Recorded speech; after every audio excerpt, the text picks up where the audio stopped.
Hello guys, this is Olive.K, and today I'm going to discuss how I got back into watching Japanese media, more specifically the live action Tokusatsu uh, type of content.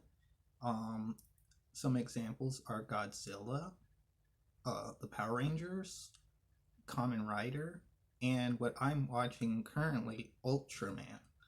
So let me walk you through how I got back into Japanese media, and then I will try to go more into detail on which shows I watched over the year. Okay, I got back, guys. I got back into watching Japanese media around November. I think November, so a little over a year ago, and let me tell you, watching those old school classic kaiju films, it's awesome, okay?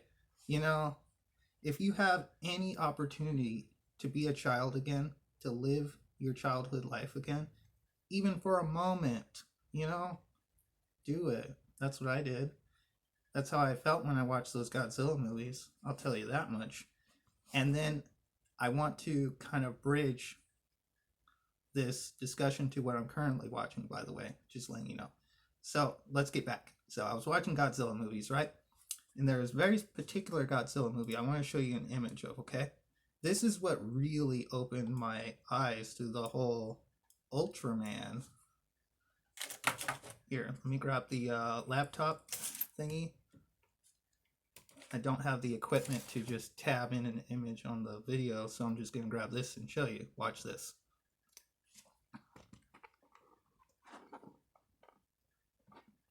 You see that? You see that?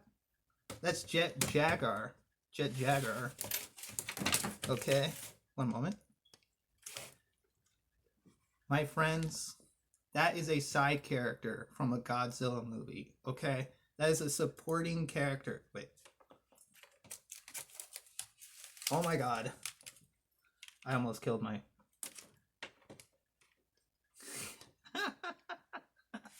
Anyways, my point is, dude, it's just a supporting character, right? And then I remember watching that, right? Long story short, I remember watching that and I'm thinking, if there's a scene of this guy killing Godzilla, right?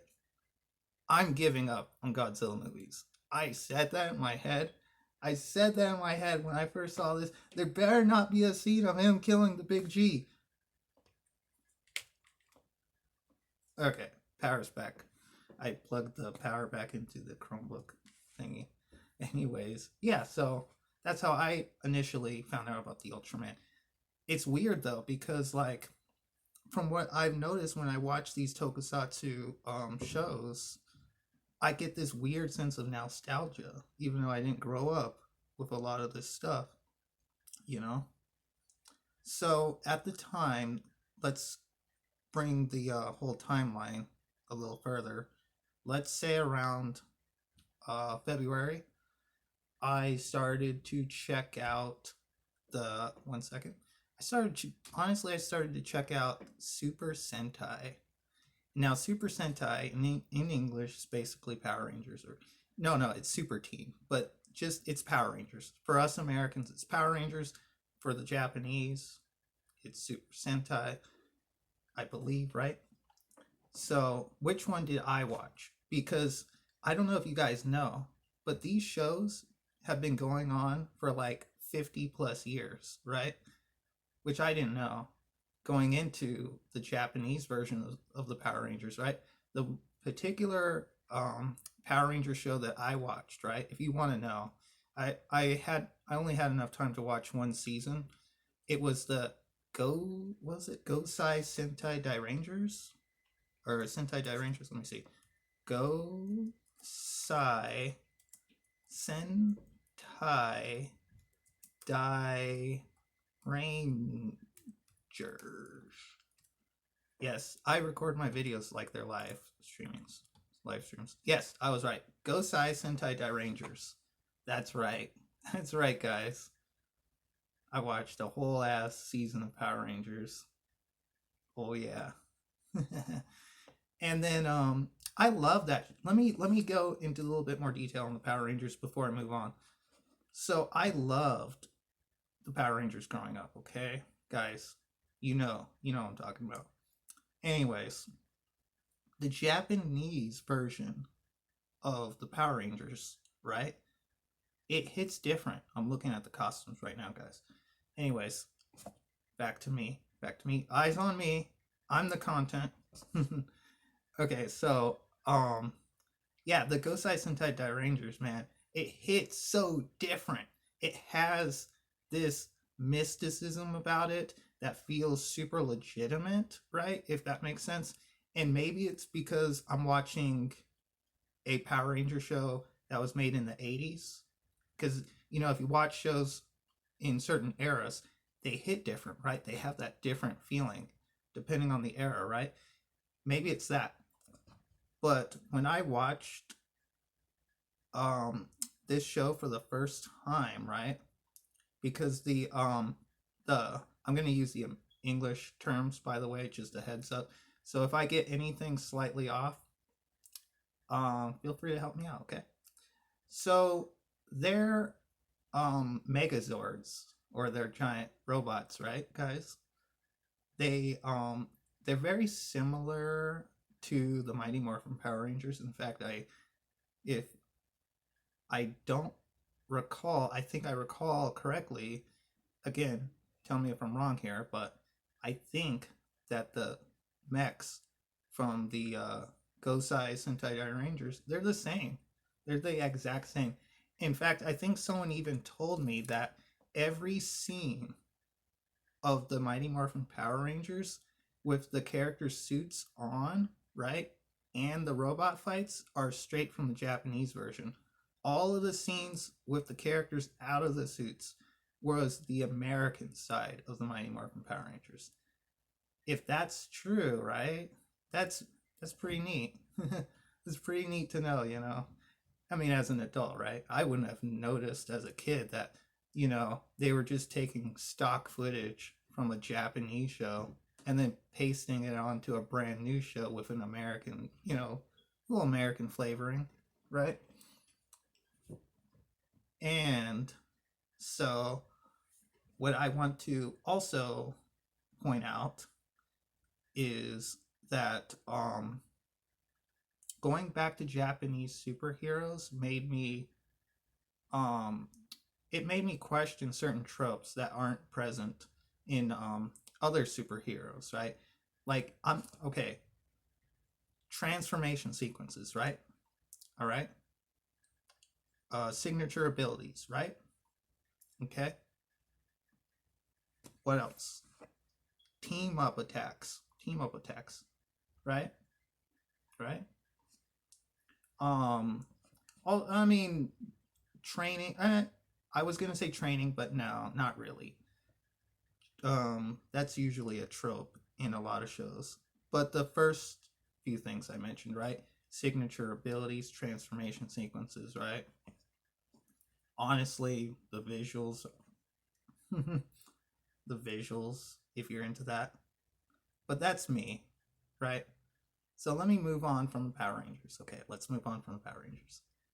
Let's go to Kamen Rider. Okay, let me touch on Kamen Rider for a second. Okay,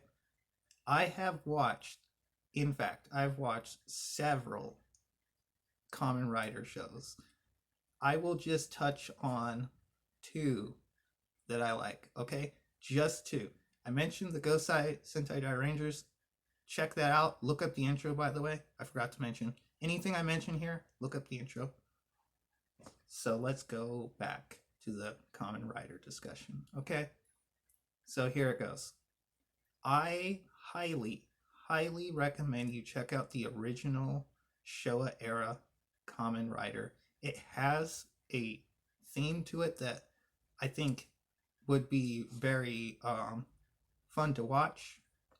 So let me break down the Kamen Rider in a way that anyone can understand. It's essentially a guy in a bug costume. He uses karate. Okay. He rides a motorcycle. All right. His signature ability is like he jumps up in the air, right? And then he comes down and he yells Kamen Rider kick, right? And when he kicks the bad guy, what happens? Explosion, disintegration. That's the kind of enemy ball. That's the kind of character we're talking about when we're talking about Kamen Rider, okay? All right. Does that sound like fun? All right, let me give you two recommendations, okay? Just two. The first one is Kamen Rider Black, okay? Trust me, okay? Look up the intro if you want. Kamen Rider Black is worth it. His costume is so cool. So very, very cool. That is the only time I ever thought about cosplaying in terms of like TV shows or whatever. It's just the costume's that cool. Trust me. And his sword cane, get out of here, right? So, what's the second one? Let me mention one more thing. Kamen Rider Black is sort of like a darker version of the Kamen Rider series. So there's going to be a lot of darkness within the story tones. And I hope you enjoy that type of stuff. So let's move on to the second recommendation. I've got writer's block in my head. Trust me, I got this. So, second one is actually Stronger. Okay? Hear me out. Stronger. There is a type of person who lives on this earth that I think is badass. Someone who's capable of taking the high ground, right, morally, and calling out evil to their face. That's the kind of man Kamen Rider Stronger is. Literally, I kid you not, in the first episode, he gets up on a high mountain or whatever, and he points down at the enemy and starts judging them and talks about how he's going to defeat them. And I'm sitting there the whole time like, yeah, he is going to defeat you. He is going to beat your ass. He is going to kick you and you're going to explode and be disintegrated. I'm telling you, there's something uniquely badass about Stronger. Okay? Trust me. All right, check those two out. Kamen Rider Black, Kamen Rider Stronger. You can thank me later. So let's move on, shall we, to the Ultraman, which is the series I'm currently watching. I've watched a few of the Ultraman seasons, and I will mention them to you here. But first, I want to kind of briefly explain what is an Ultraman.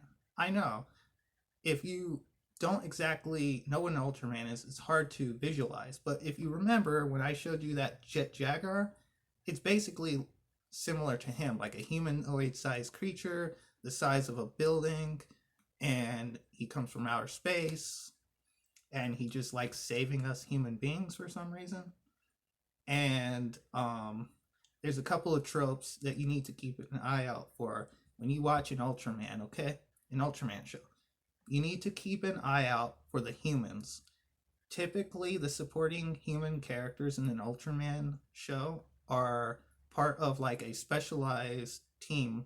Sometimes they're called the Science Patrol or the TDF or whatever. It's usually some kind of military or scientific organization designed to deal with these giant creatures. And their interaction with the Ultraman, and I almost forgot, in the Ultraman series, I don't know if this is every series, right? But typically an Ultraman is it's like he's connected to a human, so the human has the ability to be the Ultraman. Does that make sense? So there's two people you gotta keep an eye out. You gotta keep an eye out for two. So you gotta keep an eye out for the Ultraman himself.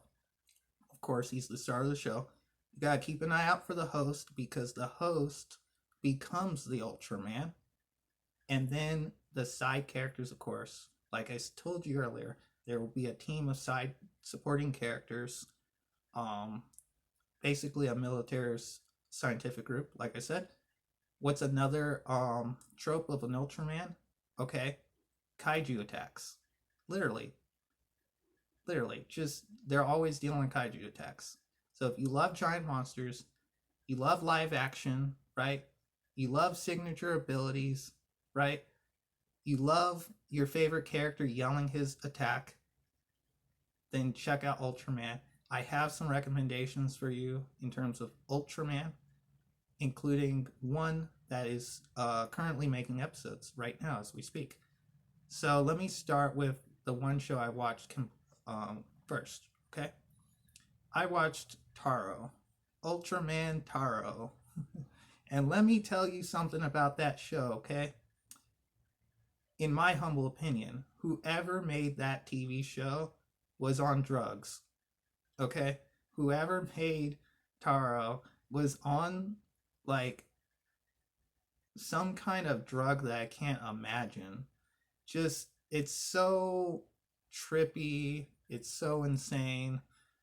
It's a fever dream. It's like there's also some like my brain feels weird when I see imagery of like a monster being like torn to pieces, and then in the background there's this childlike music being played where it like makes you think the show's for like 10-year-olds or something, but then you see this gory scene of like Taro punching a hole through the body of a monster, and it's all screaming in pain, and I'm like, is this for children?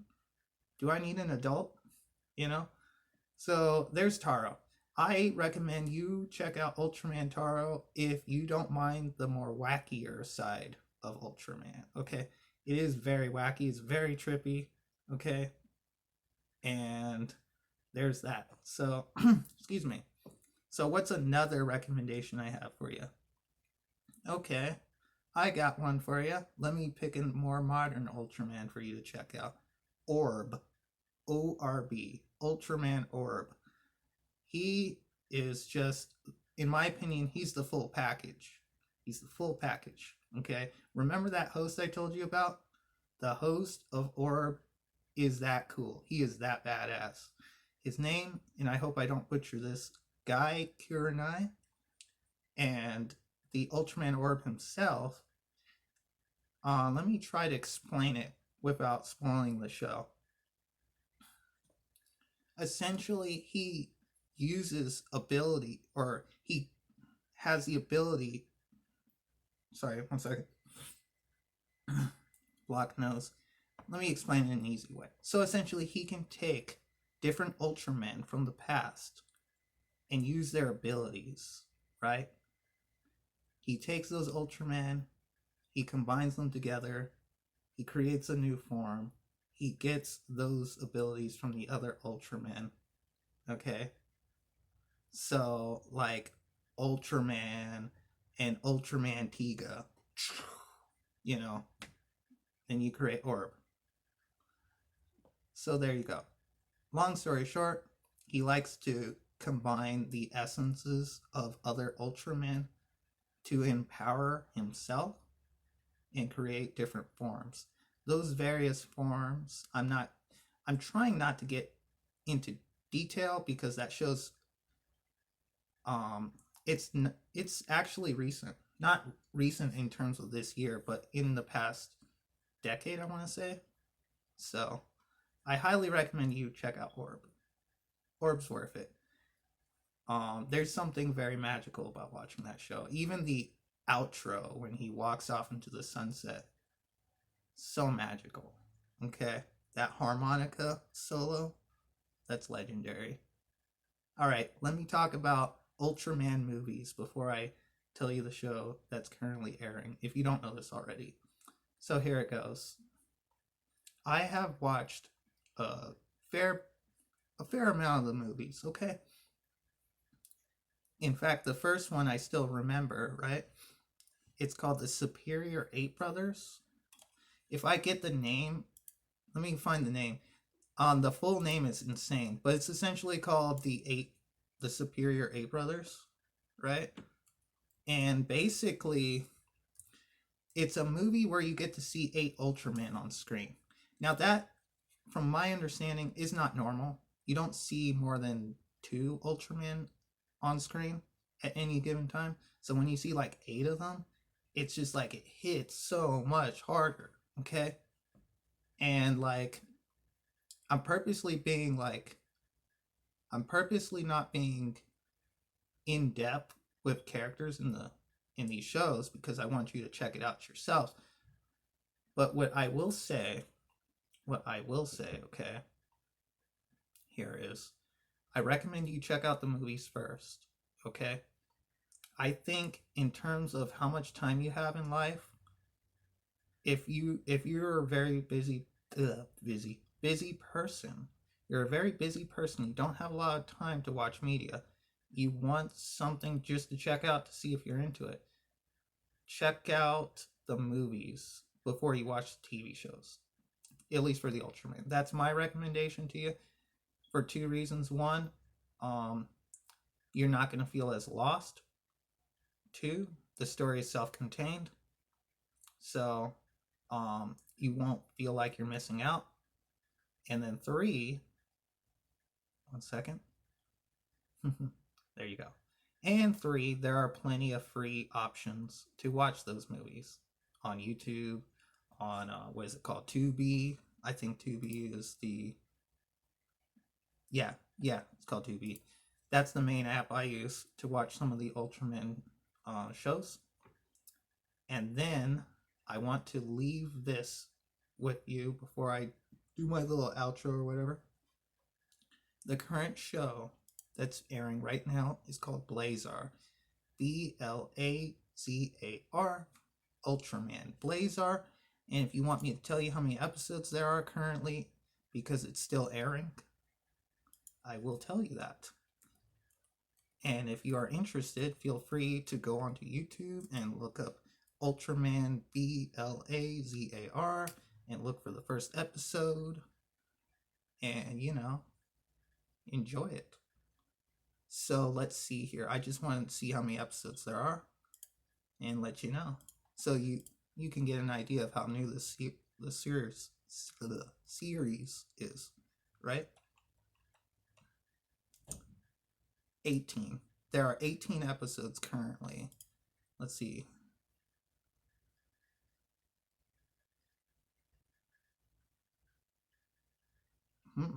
Okay. There you go. The last episode came out 4 weeks ago. Dang, dude. Did they cancel it? You'll have to find out. Anyways, that's that. Guys, this video has been something I've been putting off for a long time. I hope you enjoy it. If you are a fan of Japanese media, and you want to have a little convo in the comments, let me know, guys. I want to do more conversational videos in the future, so keep an eye out for that. Anyways, I'm done talking about my weeb habits. Take care. See ya.